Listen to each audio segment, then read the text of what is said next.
So I think we've all heard about these, wildfires in Maui. I mean, I don't know how you can literally the whole world is on fire right now. Like it's been smoky around here in Canada, Midwestern Canada. It's been smoky like a lot. Today it's been okay, but lately it's been out of control. Like there's been days where you can't even breathe. You can't go outside. It's just pure smoke. It's ridiculous. I am grateful that we're at least not actually on fire, like where I am anyway. But there's been some close fires and the smoke still sucks. And but the worst of it like was in Maui, and I'm looking at some pictures right now on Google. It's fucking horrific. It's horrific what went on there, and just like you could just see a street of cars, and the houses are burned down and all the cars are just flame lashed. The tires are dissolved, just a pool of rubber. Windows are all smashed. Like it looks like a Fallout game. It looks like Fallout 3, like a street in Washington, Fallout 3. It's pretty crazy. But with any, crazy tragedy comes obviously conspiracy theories around it. And there's been this wild conspiracy theory lately about all the wildfires in the world, not just Maui, but Maui was like a testing zone. But apparently, a lot of them people are saying that it's this space weapon. There's this conspiracy theory that there's a space weapon that's been developed, and they're shooting lasers from, space, from a satellite or spaceship of some kind. I assume it would be a satellite, like in every movie ever. But I'm like, I don't know about that one, guys. You never know. There could be weapons in space. I mean, I'm sure there will be, guaranteed there'll be, crazy Starfield, Star Wars like shit in the future. Guaranteed that's going to happen at some point. But right now, I don't know. And why would they just like, you invent this crazy laser and you're just going to randomly kill people in Maui? You're going to burn down, a few forests in BC and, Russia, like everywhere. Like you're just going to burn the world down to test a space laser. Like, that'll teach them. I don't know. It doesn't make much sense to me, but I think honestly, the Maui wildfires, like, just it's just people, you know, being negligent. Like, there's a lot of accusations going around to like phone companies and other companies about flammable gas. There was a guy and his daughter died. His name's Harold Dennis Wells. That's his name, Harold Wells, I guess. His daughter Rebecca died in the fires, and he's apparently doing a first of its kind wrongful death lawsuit. But it had something. I briefly skimmed the article. It has something to do with that amount of vegetation and non-native gases that are on the island right now. So he thinks that it was kind of just, it wasn't planned per se, but it's just they haven't been taking care of the vegetation and stuff since it's been so dry lately. And I mean, the whole world's been really hot lately. Global warming, what can I say? But look, guys, all I'm saying is that if somebody out there developed like literally the Hammer of Dawn from Gears of War, I'm pretty sure we would know about it, or somebody would have seen it. Somebody would have video of a laser of fire, coming down from the sky. There's no way they wouldn't, especially because of just how many phones there are. Everybody has a phone everywhere. If there was some sort of a space weapon that's shooting down firestorm on people, again, if you play Gears of War, think of the Hammer of Dawn, where you just shoot a laser pointer on something, and then as long as the sun's out, this satellite could shoot basically a concentrated beam of energy from the sun down onto the earth, and it's absolutely devastating. But I don't know. I have a hard time believing that that's what's going on here. So either way, let's get into the podcast, guys.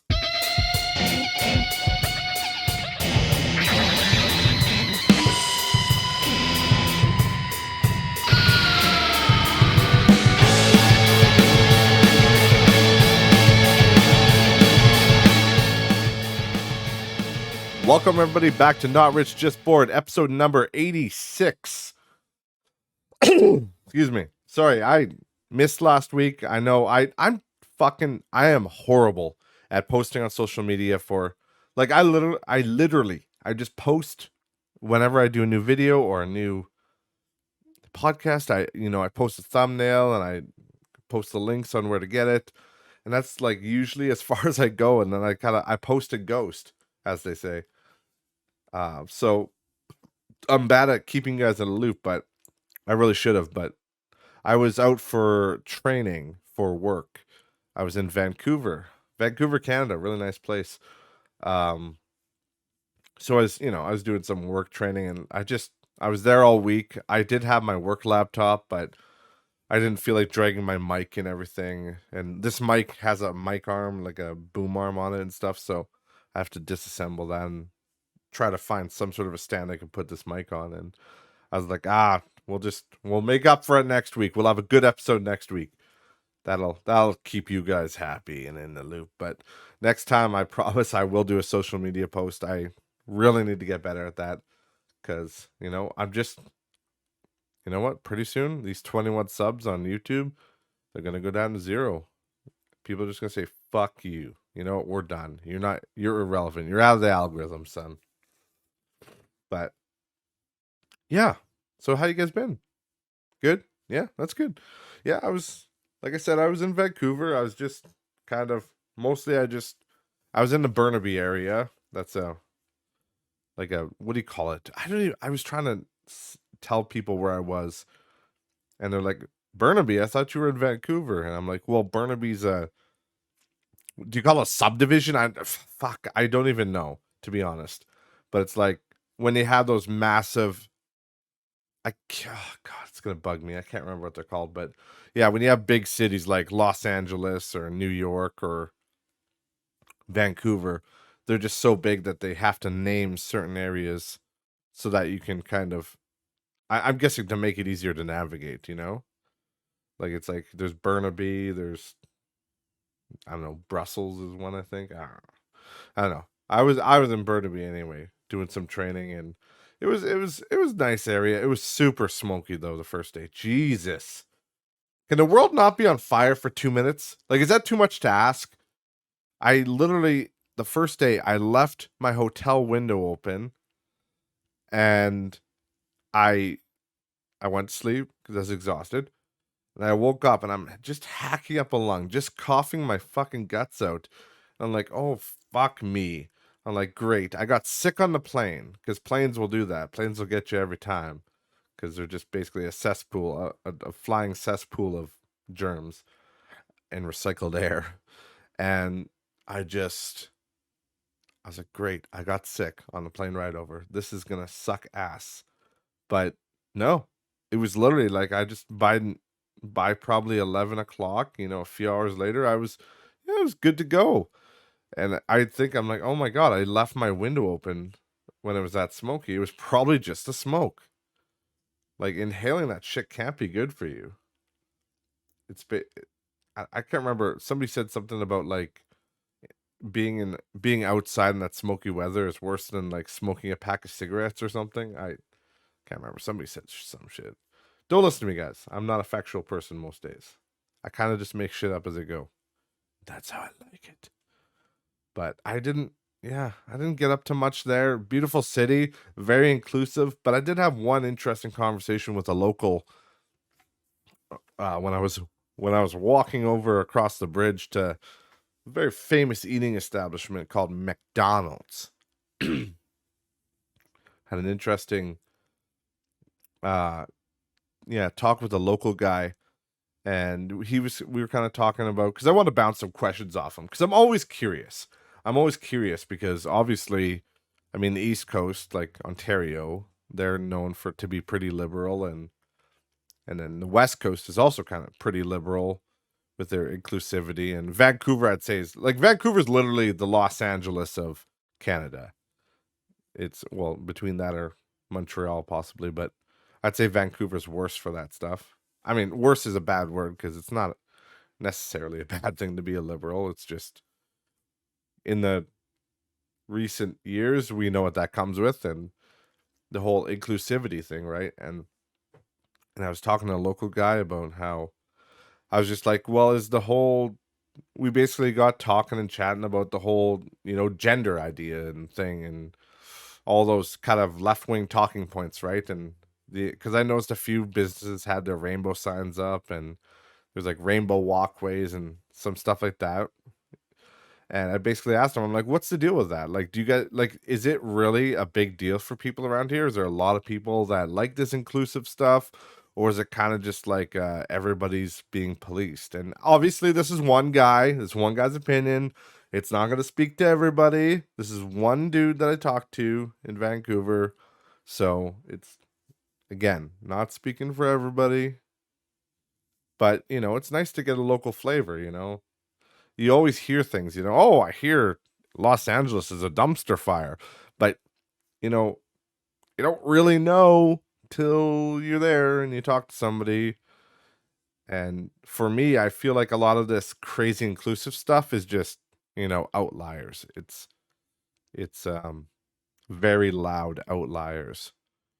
So I was talking to this guy about it, and he said, I'm all for inclusivity, and a lot of people think the liberal. He said, I was a big liberal supporter. I voted for Justin Trudeau, and I liked what he was saying. And I thought a lot of his ideas were good. And I liked the idea of being inclusive, and the LGBTQ community stuff. We're cool with that. And it's, widely accepted here. And I'm like, well, that's cool. That's good. And, it's not a bad thing. I've said it on here before, guys. It's not a bad thing to be inclusive. I don't think that. I think it's good to be inclusive, but this guy will get into, more of my beliefs here, which is, he said the problem was, as time went on, it got to a point where instead of just being inclusive, it was like it was forced on you. And they started structuring laws and regulations around it. And he said that's when it got a little crazy, because they basically pushed us into a corner and forced us to do all this stuff. He said through his job he had to do um, a bunch of like equality training for trans people in the workplace, and he literally said he had to go through a whole training course of like dead naming people and like misgendering people, and how it can be very offensive in the workplace. And I'm like, they're basically training you as a puppet for this fucking bullshit. And he said to me, I'm an inclusive person and I'm okay with people's life decisions, but why the fuck am I doing training at work for this? This doesn't make sense. And he's like, I'm not a bigot. He's like, I'll call people whatever they want to be called, but why the fuck am I getting work training for this? And I can get disciplinary action for, making a wrong assumption. The words he used verbatim was call a spade a spade. If it's a girl, you're gonna call her a fucking girl, and then they'll be like, "Oh, I'm actually a dude." It's like, okay, that's fine. Then you're a dude. But it's like when you're say you're a server, you know, and you go to wait a table, and there's a guy, looks like a guy anyway, and it's like, how are you tonight, sir? That's just what you do, you know? Or in my profession, I'll just be like, ma'am or sir, if I'm talking to a customer. It's just a way you talk to people. I'm not going to be going around and just being like, person kind, purper, duder. No, I'm just going to call people what they are. You call a spade a spade. And if you're wrong, that's okay. You can politely be like, yes, I actually am a girl, or I'm actually a guy. And it's like, okay, that's fine. But the fucking day that you're like, you can charge me for doing that, like, that's just ridiculous and stupid. But he basically said that was one of the crazy things on that. And then back to the whole Justin Trudeau thing and him, voting for him. He said he seemed like a good guy, seemed like good policies. He had a head on his shoulders, and he was very charismatic, which I will give it to him. He is charismatic, but unfortunately, All the bad ones are usually. But he went through that whole thing of, loving him and voting for him. But he said, since the Liberals have been in,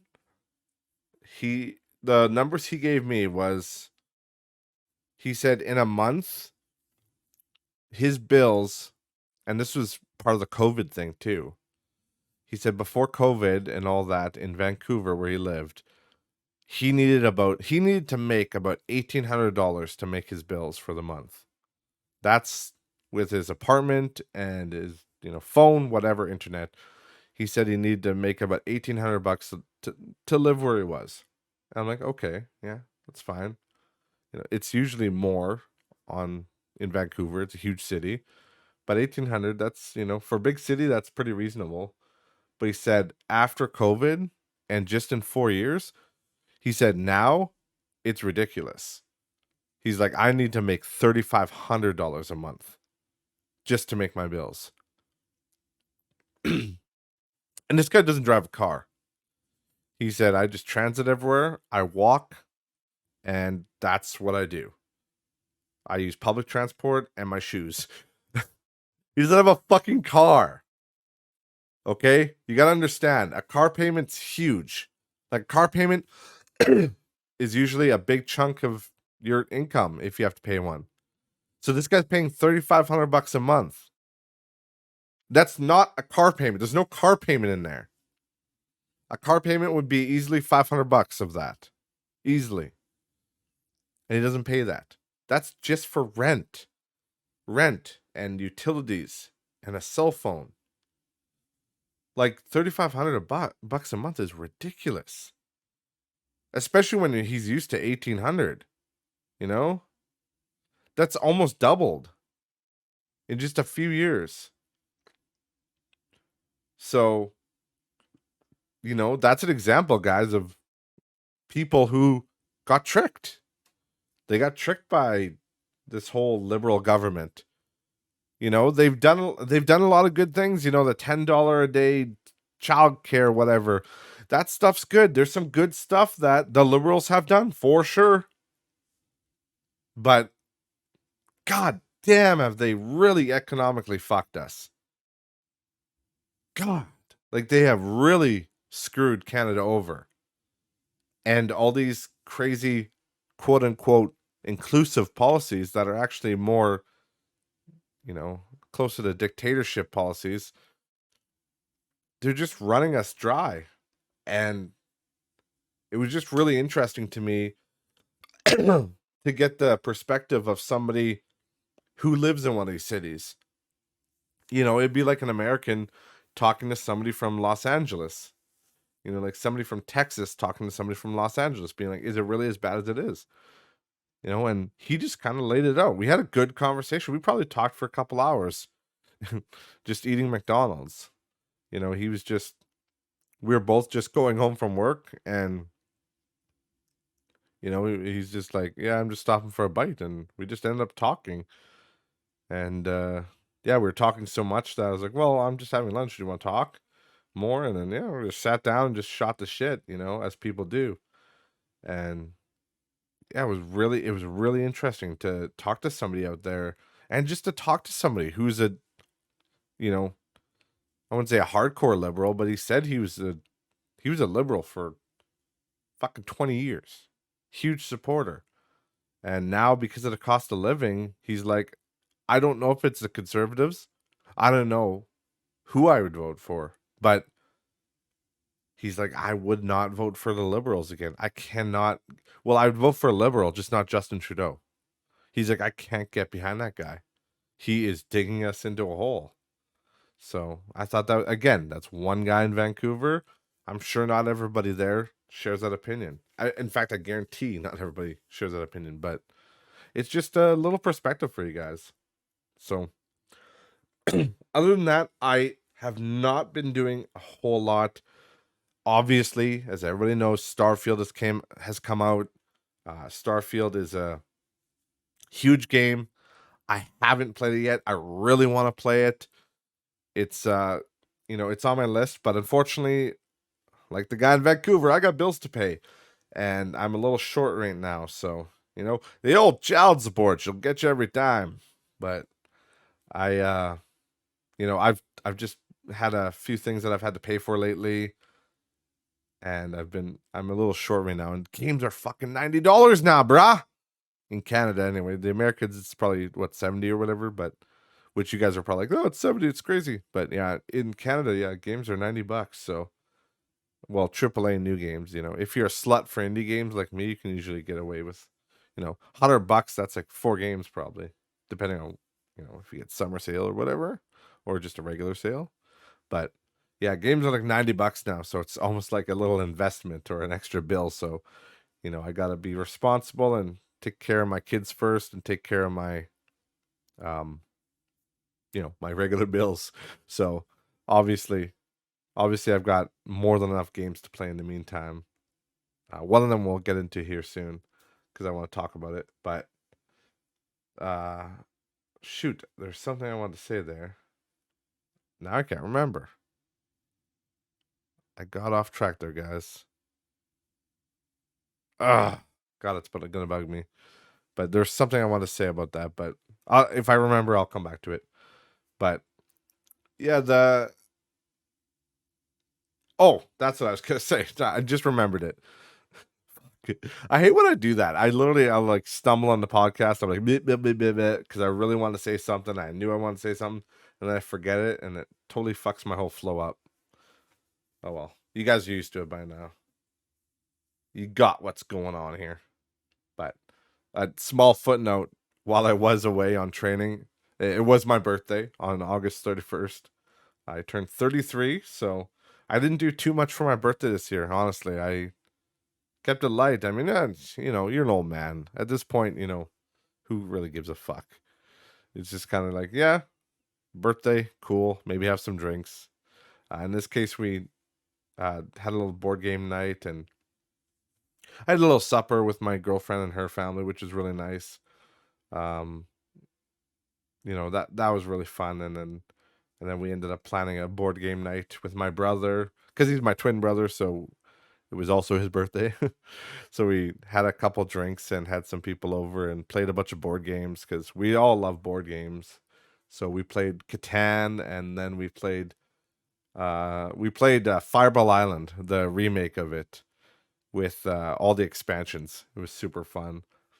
I haven't played it with the expansions in quite some time, so it's I really like that game. I love board games that have a physical aspect to it. Because if you don't know what Fireball Island is, just look it up. And it was a game from the 80s originally, but they did a remake. Oh God, I'm never Restoration Games, I think it was, did a remake of it, like a Kickstarter, and it was really cool. And they released some expansions to it, and it's the same game but different. They added on to the game. There was the original 80s one, and then they kind of remade it with new rules and kind of different map layout and more things on the map. So it actually it adds a lot to the game, which is cool. So it's a really fun game. I would highly recommend it. It's kind of expensive because it's one of those games, it's one of those niche games with a lot of moving parts, and anything that's on Kickstarter is usually pretty expensive because they have a lot of costs. They're not a big company like Hasbro or something, or Parker Brothers, I guess. They gotta basically sell it for, they gotta make some profit because they're a startup. So, but yeah, I highly recommend that game. Play it. It was a good time. And then we tried to play the Thing game, but it was too late, and it was so complex that we just couldn't deal with it at that time. So we're gonna play it at a different date. But it's one of those games. You guys who are board game fanatics, when you get a new board game, if it's a more complex board game, it's gonna be fun. It's gonna be a good game, but you also know that you gotta like the first time you play it is basically reading the whole rule book and then slowly learning, and then eventually it kind of clicks and you get it. You get a strategy going, and you're like, oh, okay, that's how this game's played, and then you kind of play it. So that's how it was. Like, we played one a couple weeks ago with it was with my girlfriend's brother, and his family, a couple other friends. We played Escape from Atlantis, I think it's called. But it's another board game. It looks super complex and crazy, and it kind of was. But after we read the rules, and then we kind of got into it, we're like, okay, this isn't too bad. And then the second time we played it, it was fucking fun as hell, and it was super fast and easy. Like we just kind of knew what was going on. So it's one of those things. Like anything, there's always kind of a learning curve, and things take time. But those more complex board games usually end up being really, really fun and rewarding in the end. But like I was saying, I like those games where you get a sense of involvement, like Fireball Island, where it's a physical game. It's, you could say it's luck based and skill based to a degree, but ultimately a lot of Fireball Island is just it's physics based because you get, like I said, Google an image of the board, you'll understand. Like when people do fireballs and stuff, like when you shoot a fireball, you have to physically flick a little marble at another player to try to knock them down. And when you do Volcar, you're dropping the fireballs into his mouth, and then he shoots them out over the island, and you try to knock people over. So, like I said, it's a luck based, skill based game, but it's also, there's a physicality to it. You gotta kind of position where people are, and you gotta try to roll the marbles in that specific direction. But when they go into Volcar, they can kind of go anywhere because he's got 3 possible paths at any time. So super fun game. I love it. But yeah, I love physics based games like that. It's really cool. So yeah, all in all, I had a good birthday. It was fun to play games. Fun to see all my old buddies again. It doesn't happen as often as it used to. It's that's the thing, guys. Life moves fast. It really does. And it's nice to keep those moments to, just sit back and chill and just talk, talk shit with people. Honestly, I'm telling you guys, if you don't do that regularly, just do it. Go talk to people. Go out and do things with people. Cause, none of us have a free ride in this life, and none of us are here forever. So I'm telling you, you're never gonna regret going to a board game night. You're never gonna regret having a deep conversation with somebody at 9 at night, midnight. I always have those with my girlfriend a lot. I have we have the deepest conversations at 1 in the morning sometimes, and it's just it's kind of a as kids are saying, it's a vibe late at night.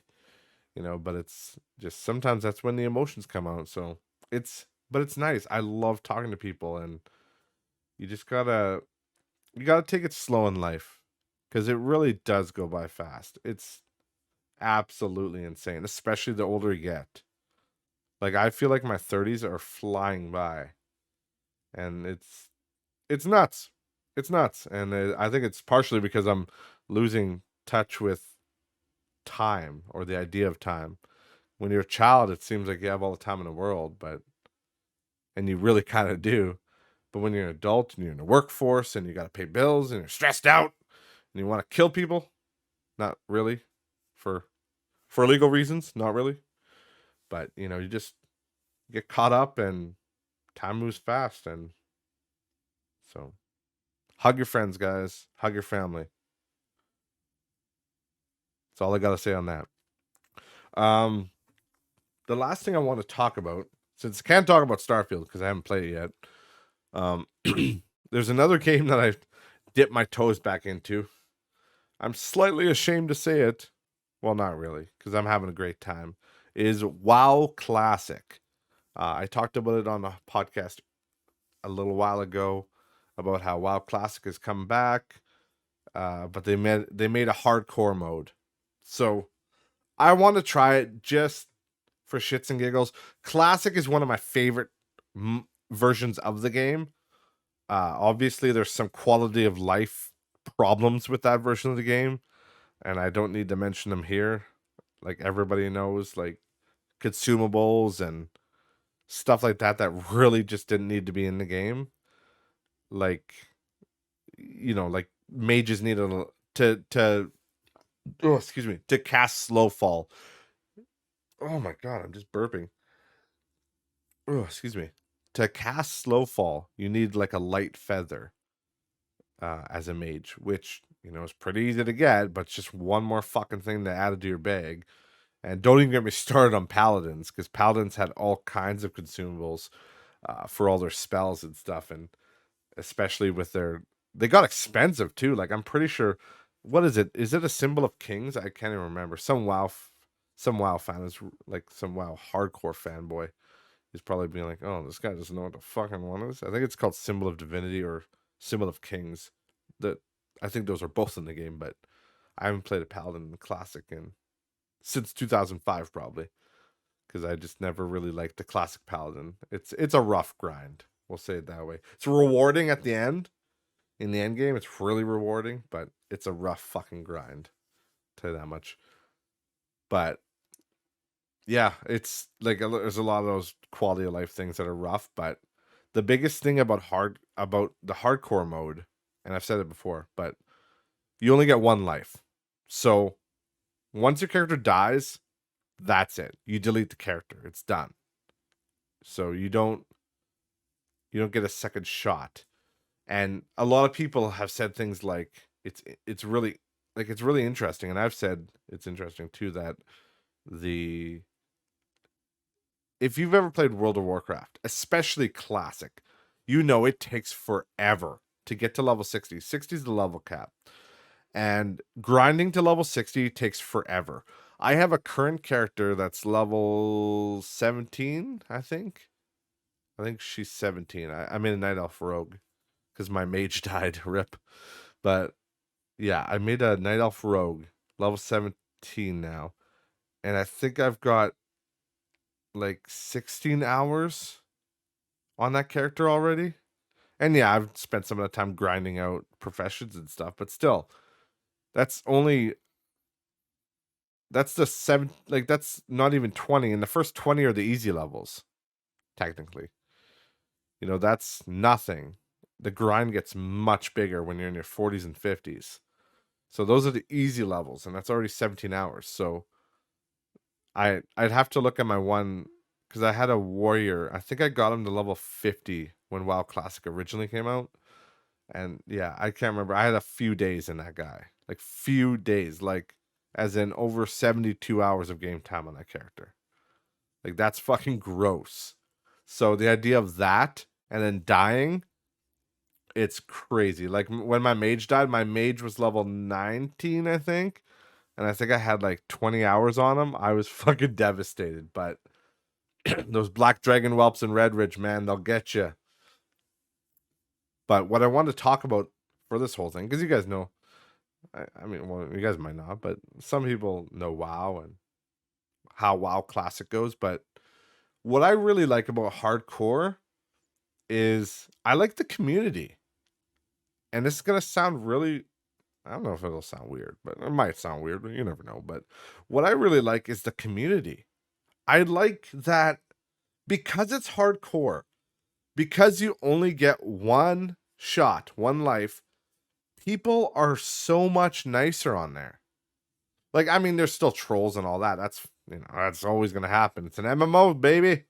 That's their breeding ground.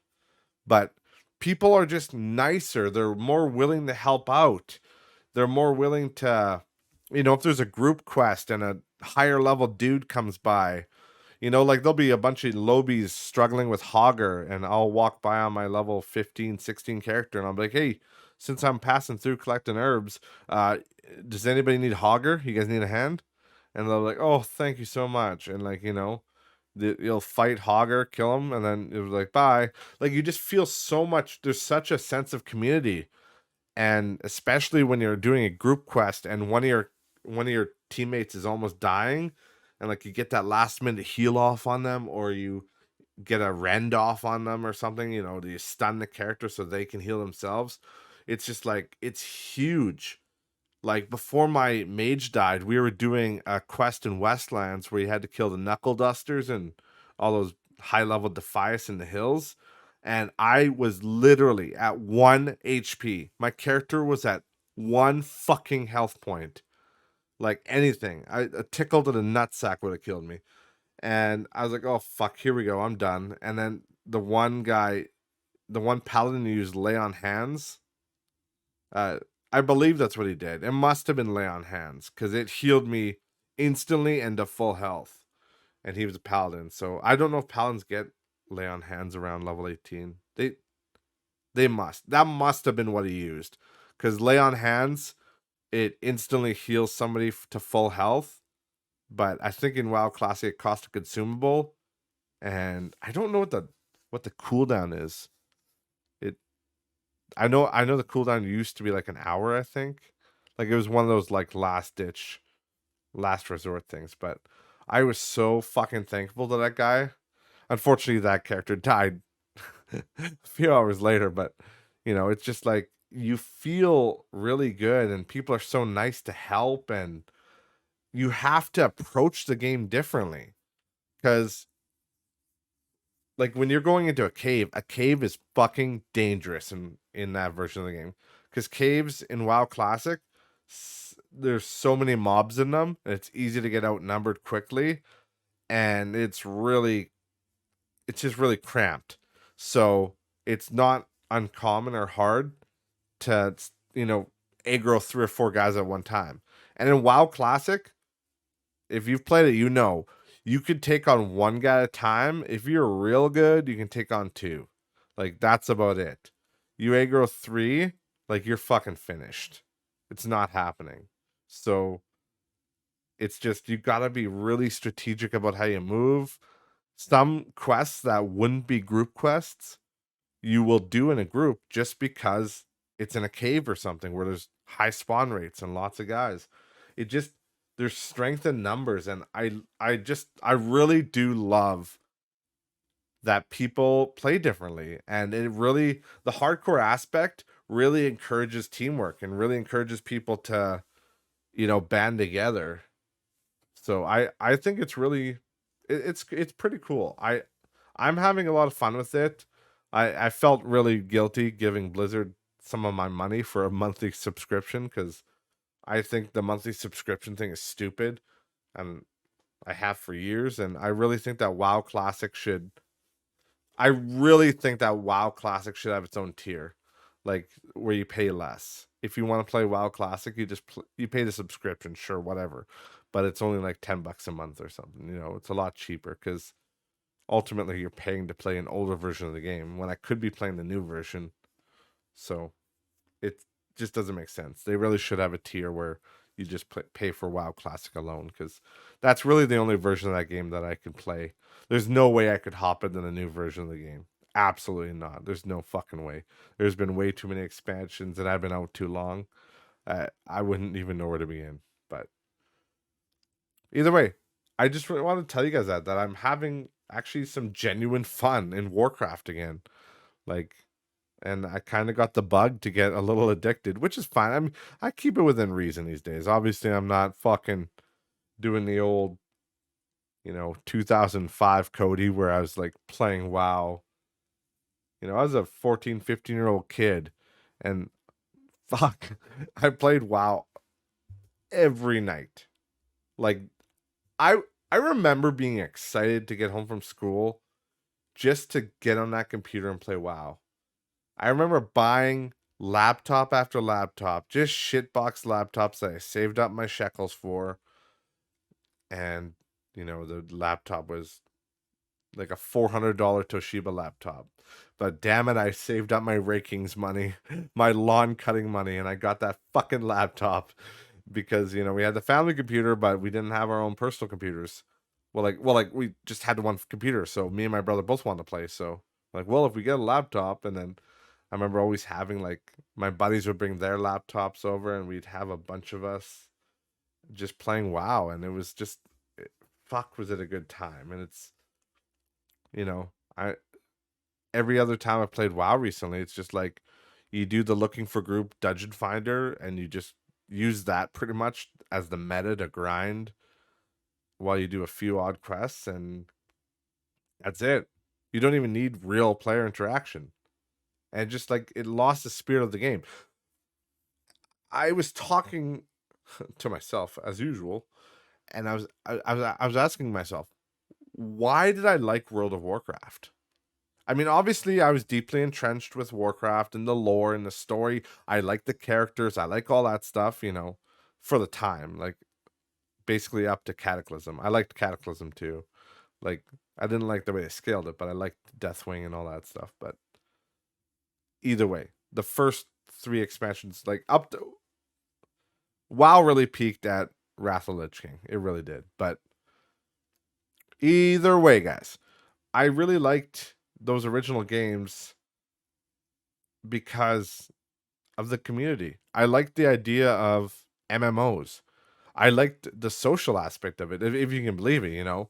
Being a gamer nerd shut in, it's ironic because I really am an extrovert in real life.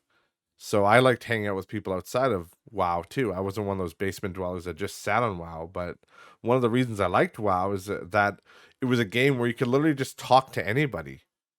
When there's people walking by, there are other people, there are other characters in the game. And yeah, there's NPCs, of course, but just the characters that are walking around, you could talk to them. You could randomly do nice things, give them gold, trade with them, offer them stuff. There's an auction house. There's all kinds of all kinds of things in that game that just kind of work, and there's a social aspect to it, being an MMO, and I think that's what really drew me to that game early on, and why I got so addicted to it was just it was fun playing with people, not only my friends but random people on the internet. So yeah, and like I said, with the random dungeon finder and all that stuff in the modern versions, you just kind of lost that social aspect to it. You really did. But with the introduction of the hardcore mode, I feel like the social interaction it's tripled from WoW Classic. Because in WoW Classic, you did need the social because you needed to find people for dungeons and stuff. But now it's just like it's quadrupled probably because you just you only get one shot and you're dead. And you invest so much time into your character, you don't want to die. You don't want to lose him. Like I legitimately felt sad when my mage died. I was like, God damn it! Like I started planning a funeral and everything. Okay, I didn't go that far. Calm down, guys. But it's just like you you really don't want your character to die, so you gotta socialize with it. Kind of forces you to socialize with people, and it forces people to watch each other's backs, even when you're just wandering around the wilderness. If you see somebody that's half health against a mob, stop in, take some aggro, fuck that thing up that's killing them. Just like I don't know, it's just cool. It's cool to see, and I think if you're a WoW fan at all, I would recommend it. I recommend trying it out, even if you just do one character. Like just do one character and just chill, have a good time. Don't take it that serious, and I think you'll get a lot out of it. But either way, I'm gonna start rambling here again. Sorry, guys, I missed last week. Next time that happens, I will be posting on social media that I'll be away, unless it's something that I totally can't plan for, and I don't have the problem is I don't have any of the social media stuff linked to my phone. It's all because that's all my personal accounts on there. I have it all linked on my computer for quick access, so I have to be at my computer to post on the social media. So I could log in on my phone stuff, but who wants to do that? Come on. Oh, excuse me. Burping now. Thanks, guys. Either way, thank you guys so much for listening. I appreciate you guys. I appreciate you guys sticking with the show, even when I miss a week. I'm hoping to maybe stream. I might stream tonight. This will be September 7th that this comes out. And I'm hoping to stream that day. Maybe we'll see how it goes. I got a few things to do tonight, but I think it'd be awesome if I did. I might stream some WoW Classic because I'm really like even right now I'm kind of itching to play it. I'm like, God damn. But we'll see how it goes. I got a lot to do tonight, and yeah. again, big plans on the horizon for the winter, because winter is coming. And yeah, when winter comes, I have a few more. There's that whole new series that I want to start on the channel, and it's gonna be. I've decided pretty much that it's gonna be filming in winter, and depending on the turnaround of the episodes, I might just keep filming it, or I might just keep it as a winter project. We'll see, because I just have a lot more free time during the winter because there's no disc golf, there's no, you know, no outdoor activity basically in Canada because it's fucking cold. But either way, I'm rambling on. Thank you guys for watching. Remember, links to all social media are in the description below, and I will see you next week. Bye, guys.